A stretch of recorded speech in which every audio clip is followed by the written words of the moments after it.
Senhor,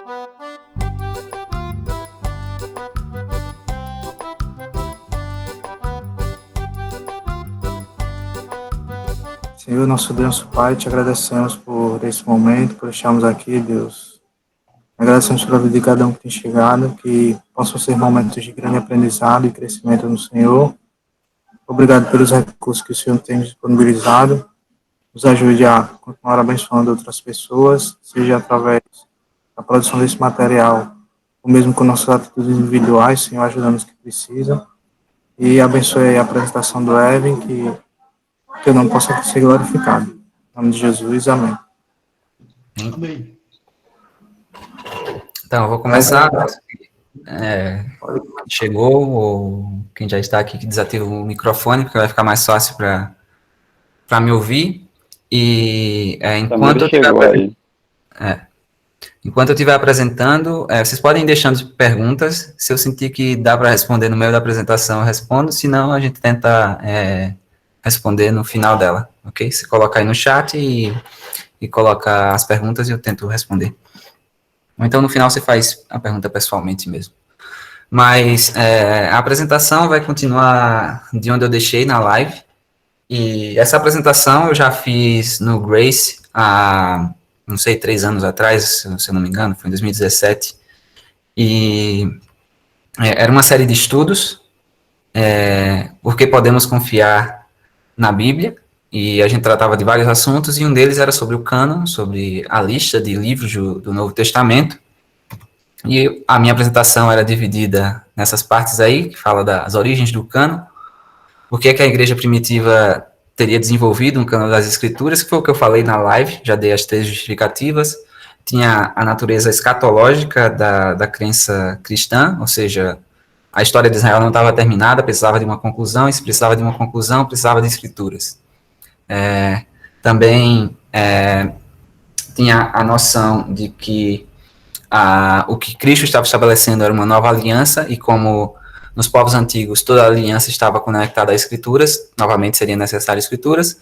E, por fim, a natureza do ministério apostólico, e por isso, como eles eram porta-vozes de Cristo, tudo que eles escreviam era também tido como sendo diretamente dado por Cristo e enviado para a igreja, e por isso, novamente, escrituras. Então, essa parte a gente já desenvolveu. Na segunda parte dessa apresentação, que vai ser aqui no Hangouts, nós vamos falar quando o cânon foi desenvolvido, ou seja, quando a lista de livros do Novo Testamento foi desenvolvida, até que ponto no tempo nós podemos traçar isso, e depois vamos falar sobre alguns possíveis candidatos ao cânon que não entraram na nossa lista, se é que existiu algum apócrifo com alguma chance de entrar na Bíblia, e a gente vai falar que existiram pouquíssimos, e ainda assim eles não eram muito, o argumento em favor deles não era muito convincente. E com isso nós podemos começar então a apresentação. Como nós já discutimos na live, para aqueles que acreditam no modelo extrínseco do cânon, ou seja, daquele que dizem que os livros da nossa Bíblia não poderiam estar sendo utilizados como escrituras inspiradas até um período bem tardio na história do cristianismo, a Bíblia é simplesmente uma criação humana, né, para aqueles que acreditam nesse modelo. Então, é por isso que a cada dia que passa, uma datação mais recente é fornecida para os livros do Novo Testamento pelos acadêmicos modernos. E a maioria dos acadêmicos modernos data a iniciação do cânon em aproximadamente 200 anos depois de Cristo, que seria mais ou menos um momento em que os livros deixavam apenas de ser úteis para os pastores, mas começavam a ser escrituras. A razão para essa datação do final do segundo século não é muito difícil de entender. Assim, você consegue imaginar as razões pelas quais os acadêmicos atribuem a formação da lista do Novo Testamento a 200 depois de Cristo. E isso é porque, nesse período, surgiu uma figura muito importante chamada Irineu, e ele ofereceu detalhes e comentários sobre a origem do Novo Testamento. E esse Irineu, ele fala o seguinte: não é possível que os evangelhos possam ser mais ou menos em número do que já são, pois já que há 4 zonas do mundo em que viemos e 4 ventos principais, e 4 ventos principais, e a igreja está espalhada por todo o mundo, e a coluna e base da igreja é o evangelho, o espírito de vida, convém que ela tenha 4 pilares inspirando a imortalidade por todos os lados e vivificando os homens de novo, em seu livro Contra Heresias, 3º, 11:8. Então, essa é uma declaração bem dramática de Irineu. É claro, aqui ele utiliza um simbolismo relacionado ao número 4, mas, em resumo, ele está dizendo que não existem, não somente que existem 4 evangelhos, mas que só podem haver 4 evangelhos. E mais tarde a gente vai falar um pouco sobre essa argumentação dele. Irineu não cita somente os evangelhos, mas muitos outros livros do Novo Testamento. Ele cita Atos, Hebreus, Tiago, 1 Pedro, 1 e 2 João, Apocalipse, Cartas Paulinas, com exceção de Filemon, e nós não sabemos bem o porquê. E, em total, em seus livros, são mais de 1000 passagens do Novo Testamento que são citadas. Então, é por causa desse reconhecimento do esmagador que Irineu tem, não somente dos evangelhos, mas de boa parte do Novo Testamento, que os acadêmicos, ele é muito citado na questão acadêmica, justamente porque ele tem um conhecimento, digamos, extraordinário, esmagador, em relação aos evangelhos, e também boa parte do Novo Testamento. E é por isso que os acadêmicos tentam pintar Irineu como arquiteto do Novo Testamento, um inovador que estava propondo coisas que seus antepassados desconheciam completamente. Então, se você considera essa teoria, existem certas coisas que fazem sentido, porque quanto mais nos aproximamos do primeiro século, ou seja, da época dos apóstolos, nós temos menos evidências, menos textos para se analisar. Afinal de contas, quem estava escrevendo os textos eram os próprios apóstolos, né? Não eram os pastores da igreja, eram os apóstolos. Então, o quadro de evidências, o quadro de estudo fica cada vez mais borrado. No entanto, essa teoria de que o cânon surgiu com Irineu, ela também levanta uma questão bem estranha, porque seria possível que o cânon do Novo Testamento surgisse repentinamente, simplesmente da influência de apenas um bispo no final do 2º século? É como se fosse mais ou menos um modelo do Big Bang do cânon, né? Uma explosão cambriana também do cânon, de repente surgiu ali e a igreja simplesmente aceitou. Então, para que isso acontecesse, seria necessária uma influência extraordinária por parte de Irineu. Então, a primeira razão para se rejeitar a teoria do Irineu inovador se encontra na interpretação do próprio Irineu acerca daquilo que ele estava dizendo. Isso é, será que Irineu acreditava que ele estava sendo inovador? E a resposta é claramente não. Irineu não fornece nenhuma indicação de que ele estaria inovando algo. Quando lemos o seu livro Contra Heresias, nós não vemos um Irineu que parece estar oferecendo algo novo. Ao invés disso, ele simplesmente cita os livros do Novo Testamento naturalmente. Além disso, quando Irineu escreve, ele é claro o suficiente acerca daquilo que ele acredita ser a origem dos livros, e ele sempre traça de volta esses livros aos apóstolos. Então, é claro, a indagação principal que pode surgir para essa questão de que Irineu não acreditava que ele estava sendo inovador é simplesmente supor que Irineu estava sendo falso, que ele sim sabia que era inovador, mas ele estava tentando justificar aquilo que ele estava propondo. Mas para alguém argumentar isso, é necessário uma boa dose de preconceito sobre Irineu. A gente deve lembrar que Irineu, por exemplo, era discípulo de Policarpo e este, por sua vez, conhecia o apóstolo João pessoalmente. Então, o mínimo que se pode fazer aqui é dar um pouco de crédito ao homem, né? Que ele não estaria realmente inovando e tentando enganar a igreja. Em segundo lugar, existe evidências de que a argumentação de Irineu provém de uma tradição muito mais antiga do que ele. Então, como lemos alguns slides atrás, Irineu ele relaciona o número de evangelhos canônicos ao número 4, que seria o número dos 4 ventos, das 4 regiões do mundo, etc. E creio eu que nós não ficaríamos convencidos com esse tipo de argumentação, é claro, porque a gente olha para ela com os olhos modernos, mas é justamente porque ele tenta argumentar dessa maneira que os acadêmicos modernos sugerem que o cânon foi algo novo e que ele estava propondo algo novo. Porque se não fosse algo novo, por que Irineu tentaria justificar a existência de 4 de 4 evangelhos por meio de uma argumentação tão estúpida. Mas essa objeção ela pode ser facilmente respondida. Irineu, ele poderia muito bem estar defendendo uma ideia bem estabelecida que naquele momento da história estava sendo desafiada por opositores da fé apostólica, e que de fato é o que acontece com os gnósticos. Então, como arma, ele está utilizando uma espécie de numerologia.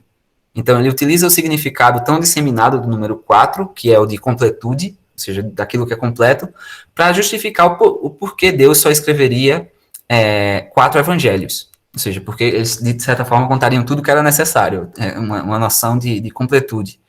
Nós, é claro, não somos convencidos por isso, mas os acadêmicos de sua época, do mundo antigo, provavelmente seriam. E por causa disso ele estava defendendo digamos, a natureza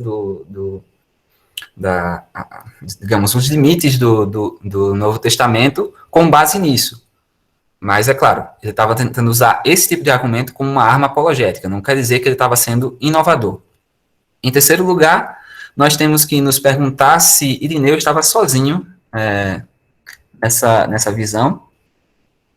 Okay, isso era a objeção que foi feita por um cético, né, mas a gente acabou de responder que ele poderia simplesmente estar respondendo a um debate criado pelos gnósticos. Mas, em terceiro lugar, também podemos nos perguntar se Irineu estava sozinho nessa visão, se haviam outras pessoas durante a época de Irineu que compartilhavam da visão de que o cânon era algo que naturalmente fluía dos escritos apostólicos e de seus companheiros. E a resposta é afirmativa. Alguns exemplos eles estão contidos nos próximos slides. Aqui é desafiando a teoria de Irineu. E uma dessas evidências seria o fragmento, desculpe o erro de ortografia aí, o fragmento muratoriano, que contém os 4 evangelhos, Atos, as 13 epístolas de Paulo, Judas, 1º e 2º João, e Apocalipse. Esse fragmento também contém alguns apócrifos, sendo que o único incluído no Novo Testamento é o Apocalipse de Pedro, nós não sabemos bem o porquê, mas a inclusão dos livros apócrifos aqui não afeta o nosso argumento, pois o que estamos tentando defender é que os livros do Novo Testamento já foram recebidos como escrituras desde o cristianismo primitivo. Não estamos discutindo aqui as fronteiras do cristianismo primitivo, isso a gente vai fazer um pouco mais tarde. E, portanto, o fragmento já sugere que, ao final do século II, Irineu não estava só. Porque por que é que alguém tentaria fazer uma lista de livros do Novo Testamento para poder, sei lá, justificar esses livros? Alguém perguntou aqui a datação do fragmento. Deixa eu olhar aqui nas minhas anotações. Eu não coloquei no slide. Ok.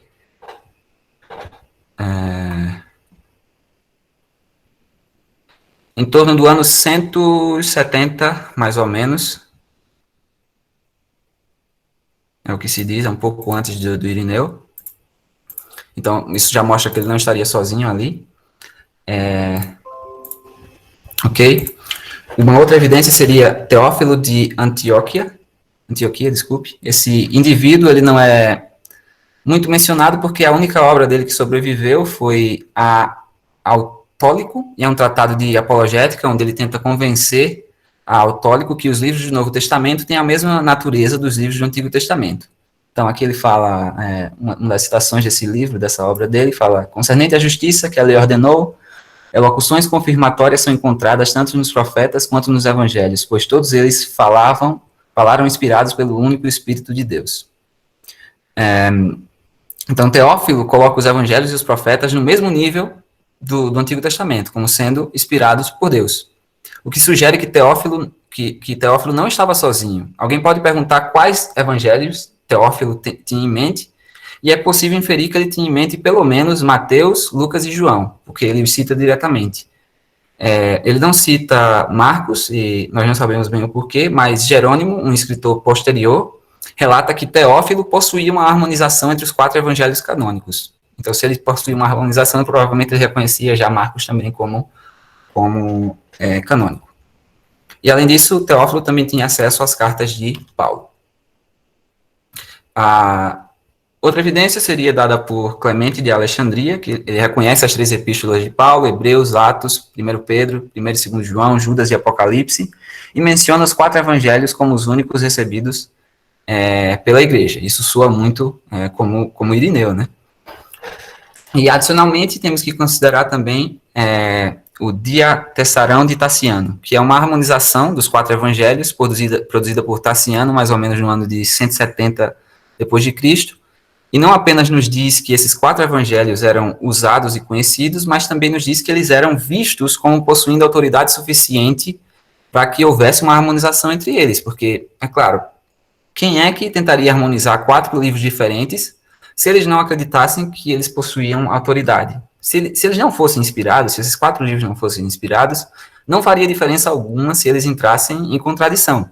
Ou seja, olhando para 4 contemporâneos de Irineu, que estão geograficamente separados e compartilham uma visão bem parecida do cânon, nós podemos perceber que ele não estava sozinho sobre a natureza da lista dos livros do Novo Testamento. Então, se isso não foi algo inventado por Irineu, então podemos concluir que as raízes para essa crença podem ser traçadas ainda mais para trás no tempo. E nós, como cristãos, argumentamos que essas raízes, de fato, são traçadas até os próprios apóstolos. Mas devemos nos perguntar até onde as evidências nos permitem dizer isso. Então, continuando com isso, embora as evidências antes de Irineu sejam menos claras, nós ainda podemos ver um compromisso com o número de evangelhos. Por exemplo, Justino Marte vai escrever em 150 depois de Cristo, referindo-se aos evangelhos, ele se refere aos evangelhos e em um determinado ponto ele fornece uma indicação de quantos evangelhos ele tem em mente. Ele fala de evangelhos escritos por seus apóstolos e aqueles que o seguiam. Então, uma vez que tal linguagem ela indica pelo menos 2 evangelhos escritos por apóstolos e pelo menos 2 escritos por companheiros apostólicos, isso pode ser entendido como uma referência aos nossos 4 evangelhos canônicos. E o fato de que ele cita os 3 evangelhos sinópticos parece citar João em uma determinada parte de suas obras, também nos indica quais evangelhos ele tinha em mente. Além disso, Justino Marte foi o mentor de Taciano, que foi justamente aquele que produziu a harmonização entre os 4 evangelhos canônicos. Então, a conclusão mais natural é que ele realmente tinha em mente os evangelhos que nós temos hoje em nossas Bíblias, e não evangelhos apócrifos ou o que seja. Outro exemplo, antes de Irineu, está em Papias de Hierápolis, que fornece uma das mais antigas referências aos evangelhos de Marcos e Mateus. E ele fala, como está escrito, muitos são chamados, mas poucos escolhidos. E é interessante que ele destaca essa frase aqui, né, de como está escrito. E no grego, o único verso que se encaixa perfeitamente com isso, dos muitos são chamados, mas poucos escolhidos, é Mateus 22,14. O que leva muitos estudiosos a suporem que Barnabé, de fato, está citando o Evangelho de Mateus, e está citando como uma escritura inspirada, porque essa é a fórmula, sempre que fala como está escrito, ou assim diz o Senhor, é uma fórmula que tanto os profetas quanto os apóstolos e muitos dos padres da igreja, da igreja primitiva, citavam as escrituras. E algumas pessoas tentam dizer que, provavelmente ele está citando uma tradição oral, mas não pode ser tradição oral porque justamente está escrito, né? Como está escrito, não é uma tradição oral. E existem outros que podem fornecer evidências de que o cânon era uma crença natural do cristianismo primitivo, como Inácio de Antioquia, Policarpo, e entre outros, mas nós não podemos entrar em tantos detalhes porque não temos tanto tempo. No entanto, as referências que são dadas no final podem ajudar aos que se sentirem interessados. Além disso, um dos fatos mais básicos que os cristãos geralmente se passam quando estão discutindo a questão do cânon é que alguns dos escritores do Novo Testamento chegam a citar outros escritores do Novo Testamento como escritura. E, de fato, essa foi uma das perguntas na live, né? Se os escritores do Novo Testamento acreditavam que eles estavam escrevendo escrituras. E a gente pode ver que sim, como por exemplo, 2 Pedro 3, 15 e 16 fala, e tende por salvação a longanimidade de nosso Senhor, como também o nosso amado irmão Paulo vos escreveu segundo a sabedoria que lhe foi dada, falando disto, como em todas as suas epístolas, entre as quais há pontos difíceis de entender, que os outros indoutos e inconstantes torcem, e igualmente as outras escrituras para sua própria perdição. Ou seja, ele já dá para ver que os próprios escritores do Novo Testamento já consideravam as cartas que estavam sendo escritas naquela época pelos apóstolos, ou por algum seguidor dos apóstolos, como reais escrituras. Outro exemplo desse fenômeno também pode ser encontrado em 1 Timóteo 5,18, e fala, porque diz a Escritura, não ligarás a boca ao boi que debulha, e digno ao obreiro do seu salário.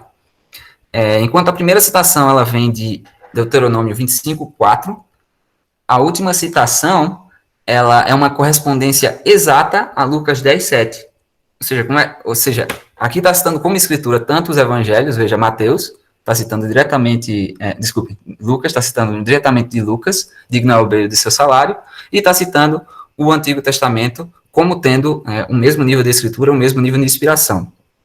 Então, justamente porque essas duas passagens parecem citar outros livros do Novo Testamento como escritura inspirada, os acadêmicos modernos têm tentado argumentar que esses livros são falsificações, que 1 Timóteo e 2 Pedro não foram escritos, de fato, por cristãos do primeiro século, então dá uma datação muito tardia, provavelmente no final do primeiro século ou até mesmo depois. Nós não vamos poder nos aprofundar nesse debate aqui, mas uma coisa que a gente precisa dizer é que esses debates não estão de forma alguma resolvidos. E ainda que nós venhamos a admitir a datação tardia para esses livros, por exemplo, ao final do primeiro século, ou seja, no ano 100, isso ainda assim é muito antes de Irineu, o que só prova o nosso ponto, que não foi uma invenção de Irineu, que era algo que a igreja já reconhecia como sendo naturalmente intrínseco às crenças do cristianismo, e o cânon naturalmente surgiria e seria reconhecido. Ou seja, apesar de as fronteiras do Novo Testamento ainda não estarem muito bem definidas aqui, a tese da segunda parte da nossa apresentação, que foi essa daqui, é que os livros do Novo Testamento já eram usados como escrituras muito antes do final do segundo século. Uma questão que a gente vai abordar agora de maneira um pouco breve é a questão de candidatos extras ao cânon.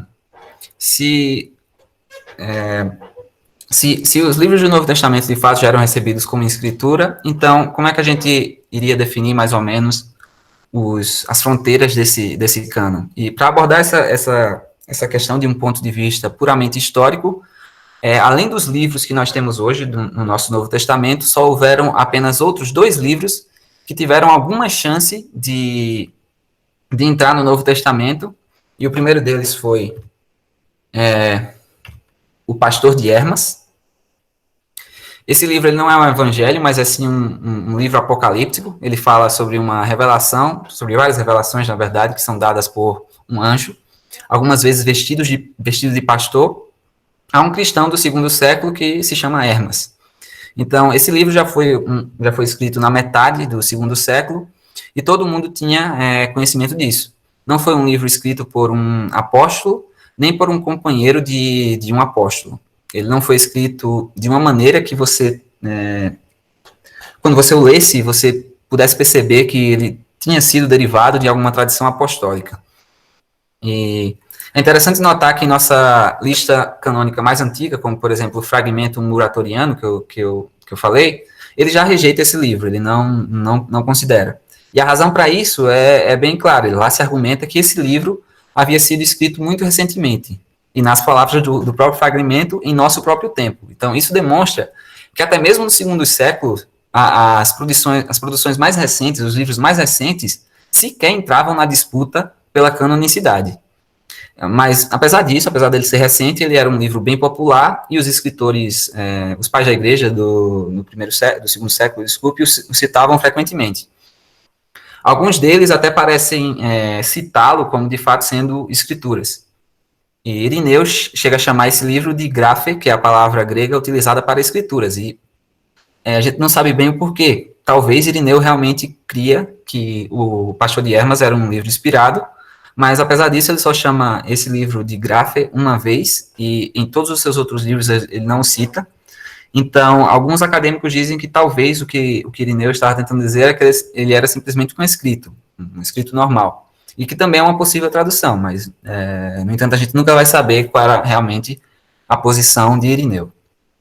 E Clemente de Alexandria também cita esse livro bastante, Orígenes também o valoriza, mas Orígenes continha uma lista do que ele considerava como canônico, e ele não cita o Pastor de Hermas como sendo canônico. E o segundo livro seria a Epístola de Barnabé.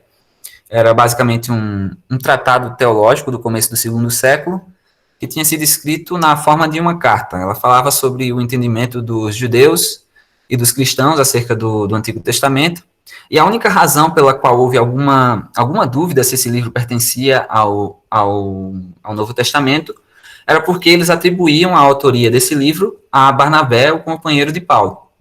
E uma das fontes que dá alguma credibilidade a isso é Clemente de Alexandria, porque através de Eusébio, sabemos que ele escreveu um comentário só sobre esse livro, e Orígenes, em certa vez, usa a terminologia assim como está escrito no livro de Barnabé. E como eu falei, essa fórmula, assim como está escrito, é muito usada tanto pelos apóstolos quanto pelos pais da igreja para falar das escrituras. Mas, novamente, Orígenes não cita a Epístola de Barnabé como sendo canônica, e pode ser que em certa fase da sua vida, Orígenes tenha acreditado que a Epístola de Barnabé era inspirada, e depois ele mudou de ideia, e nós nunca saberemos de fato qual foi a opinião dele. No entanto, a maioria das fontes patrísticas nos informa que esse livro foi rejeitado sob a mesma base que o outro livro, o Pastor de Hermas, tinha sido rejeitado, ou seja, que era uma obra muito recente. Se era uma obra muito recente, eles não entravam para uma lista de livros canônicos.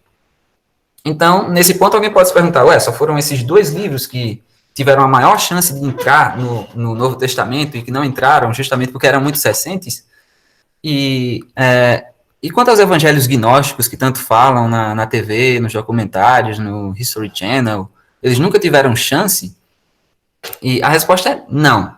E eu vou dizer o porquê. O conjunto de escritos que compõem o Novo Testamento, ele apresenta uma visão e uma mensagem que é consistente e harmoniosa. Todos eles nos apresentam um Deus, que é criador de todas as coisas, manifestado como Pai, Filho e Espírito Santo. Um evangelho centrado na cruz de Cristo, um sacrifício pelos pecados e uma fé cristã. A perspectiva deles é altamente consistente com a ênfase judaica no monoteísmo.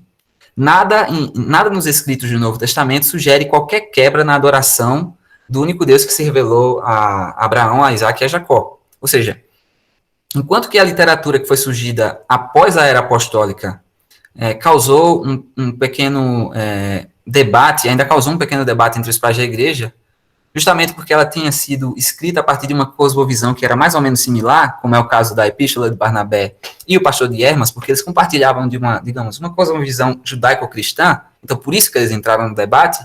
Todos os escritos gnósticos não compartilhavam dessa visão, não se pode dizer isso para os evangelhos gnósticos.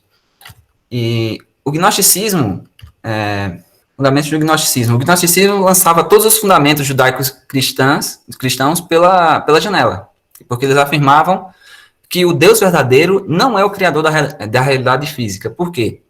Porque o gnosticismo parte de uma cosmovisão dualista, ou seja, ensina que a realidade espiritual é boa e santa, enquanto que a realidade física é má e profana, intrinsecamente. Não é após a queda, não é nada em relação a isso. É que a natureza física, a realidade física é má por si só. Então, sendo assim, o gnosticismo resolvia essa questão ensinando que o verdadeiro Deus não criou a realidade física.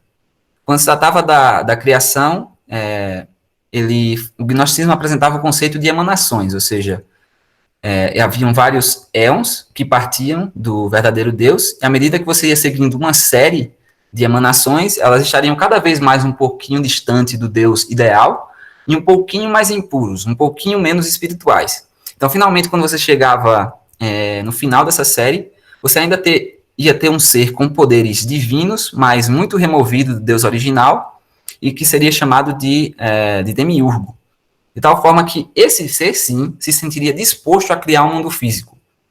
Os gnósticos do século II, tentando misturar o cristianismo com o gnosticismo, começavam então a enxergar Jeová, o Deus do Velho Testamento, como sendo o demiurgo, e que Jesus No entanto, era uma das emanações anteriores do verdadeiro Deus, que seria, como aqui no nosso gráfico, seria a segunda emanação, ou seja, ele sim seria mais puro.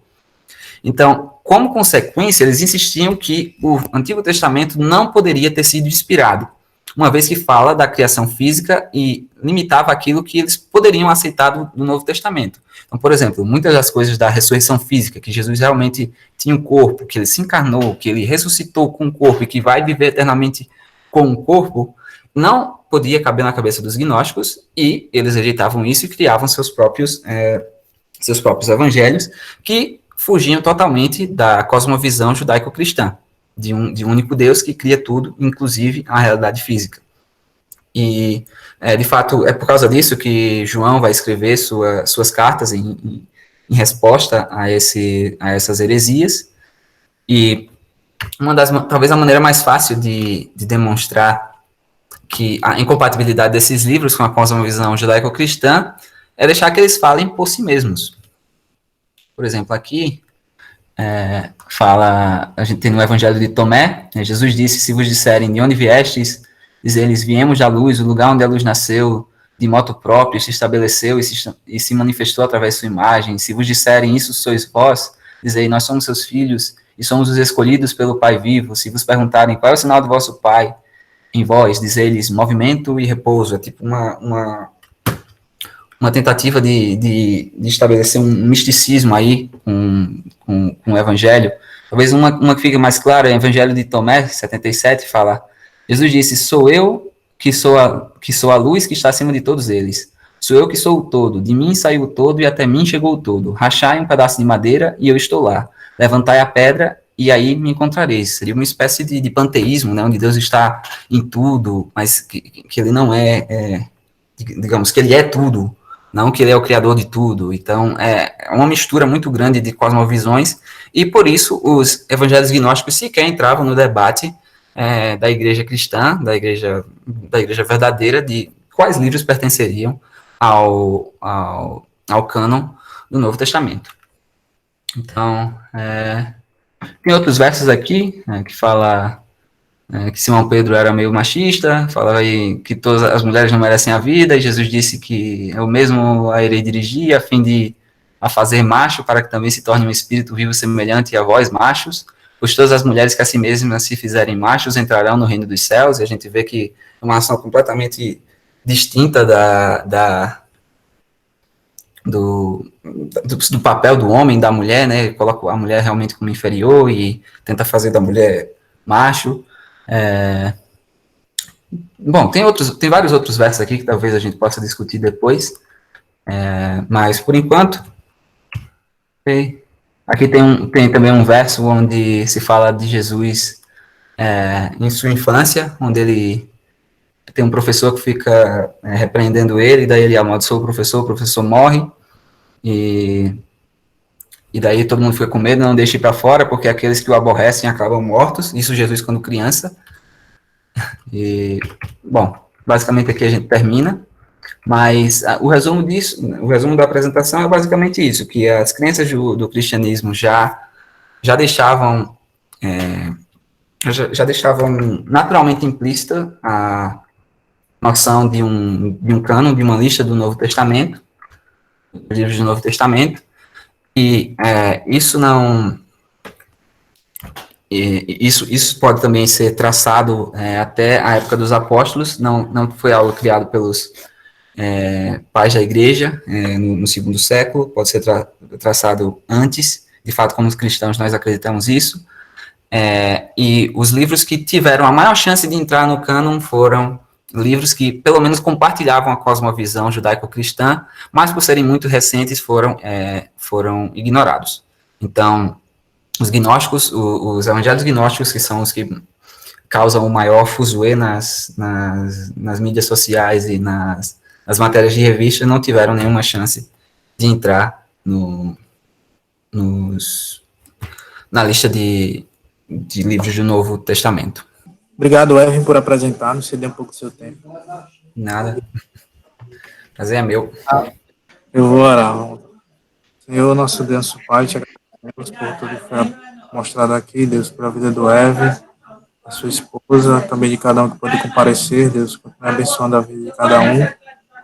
Possamos estar aqui, Deus, novamente por tua vontade na sexta-feira para aprender um pouco mais. Muito obrigado, que o Senhor nos ajude nesse tempo difícil que estamos vivendo, mas confiando em Ti, que é soberano sobre todas as coisas. Em nome de Jesus, peço e te agradeço. Amém. Amém. Amém.